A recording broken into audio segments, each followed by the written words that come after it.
ព្រមដោះលែងអូនឲ្យទៅគេទាំងដែរខ្លួនឯងកំពុងតែឈឺផ្សា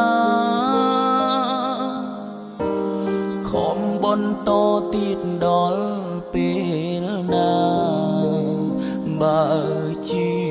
វ៉ាអូនលែងចង់បន្ត